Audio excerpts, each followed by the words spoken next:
Okay, this is everything color in Adobe Illustrator, so I'm going to create new. And just like Photoshop, right, we have our choice. If we go down to advanced options, I don't know why this is an advanced option. This is something you definitely need to think about when you're setting up. And you'll see you can only do RGB or CMYK color, right? And again, same thing. RGB if you're doing screen graphics, CMYK if you're doing print graphics. I'm going to go ahead and select RGB, and it's going to give me a warning, because usually Illustrator is, you're probably doing CMYK for print. So actually, let me go ahead and select CMYK just to keep it. I'll make it just a letter size. Doesn't matter.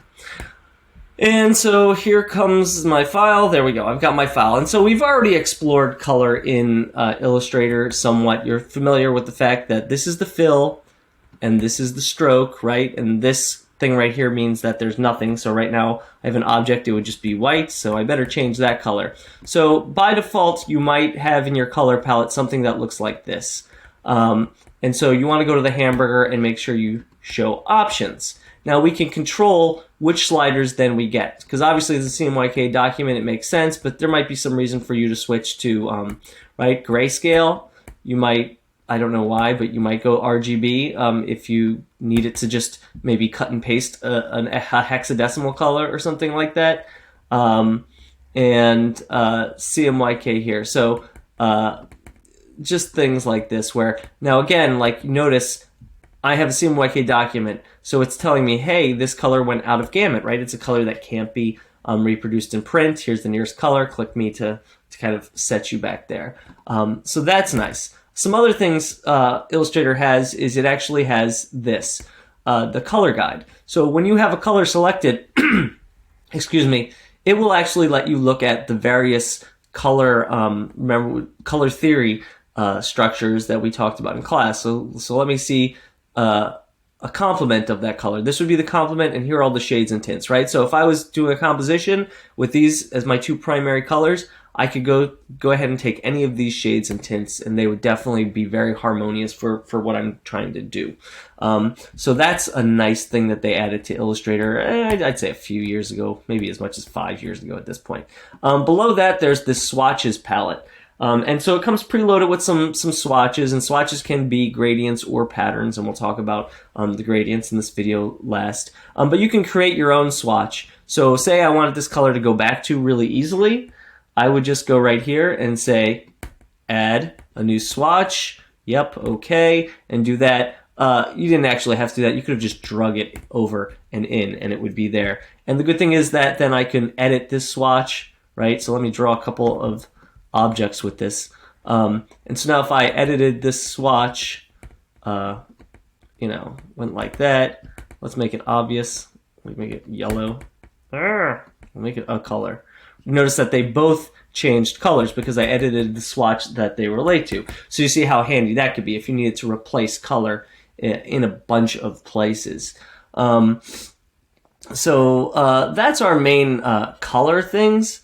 Obviously, there's some more complicated things, but let's talk about then gradients, because gradients are super important. So we have a gradient tool in Illustrator, and we have a gradient palette here. So this is the gradient palette. So I have this object selected right here, and I go ahead and I'm going to click on this to put the gradient on my object. So remember, you can't just draw colors in Illustrator. You have to actually have an object and apply this fill.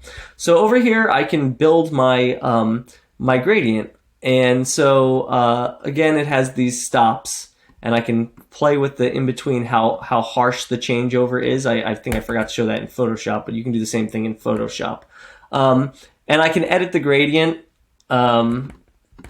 And that's the tool. I don't actually need to do that. Let's just stay on this level. I'm going to get off that. And I'm just going to double click on this and see right here, this is just giving me black and white. So I'm going to need to say, give me CMYK sliders, and I'll pick the color I want to be over here. Same thing. I'm going to, I'm going to go to white.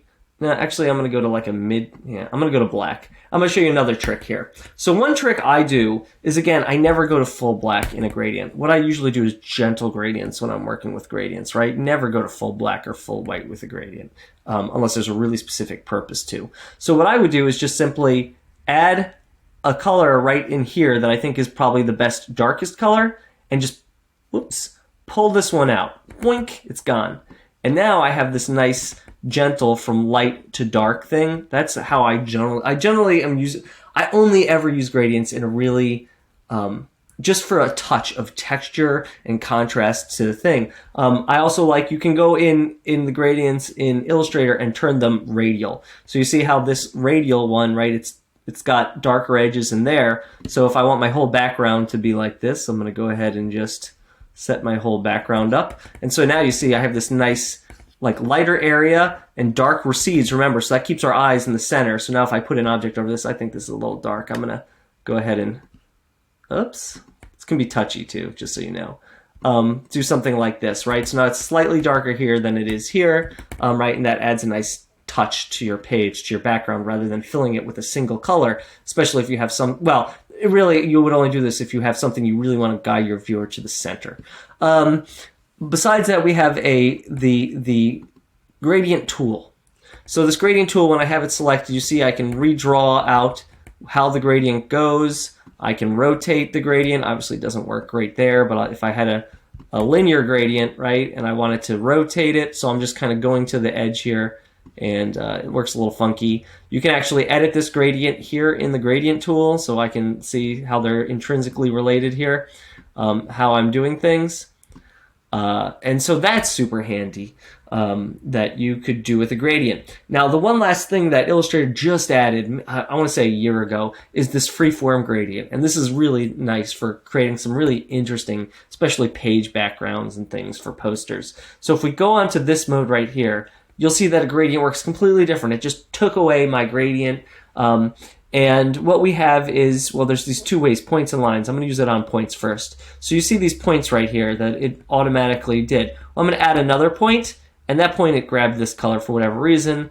But when I have that point selected, I can go in here and like maybe I want to go into more of a purple color, make it in gradient, right? And now I'm going to put another one there, change this color to, let's go to like maybe a bluish color, right? Now I can move these points too, right? So I could delete a point by just I grabbed, all I did was select it and then hit the delete button.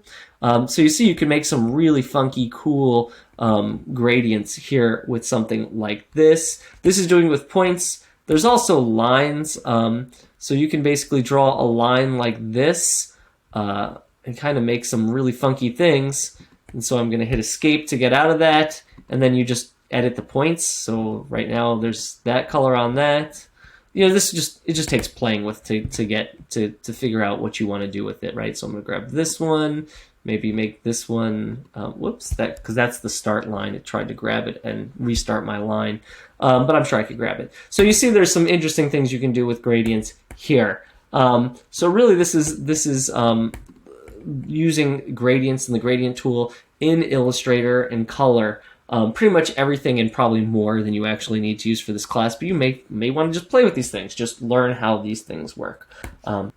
One thing I just wanted to add to the end here is in the Swatches palette, because while I showed you making a new swatch, I didn't tell you that in the Swatches palette we can actually look for other swatch libraries. So you see there's spot colors, you see there's this open swatch library, so sometimes you might want to find like, ooh, I want some colors from well, these color books, this is where you'd find a lot of the spot color libraries. But you might want to go in here and say foods, right? And I'm going to say I want vegetables. And so look at the colors that are in there. Like you might want to use those colors for something. Back to here, into the hamburger menu, swatch library. It also has gradients built in. So if I go to gradients and I say, give me, I don't know, sky, no, stone and brick. Let's go stone and brick. And you'll see it's already loaded with some you know, nice gradients that you could play with. Right? And so you can make that a swatch. You can actually just drag a swatch into your item and it will fill it like that, and then you can start editing it. So again, this is some more extra things you can do with color in Illustrator.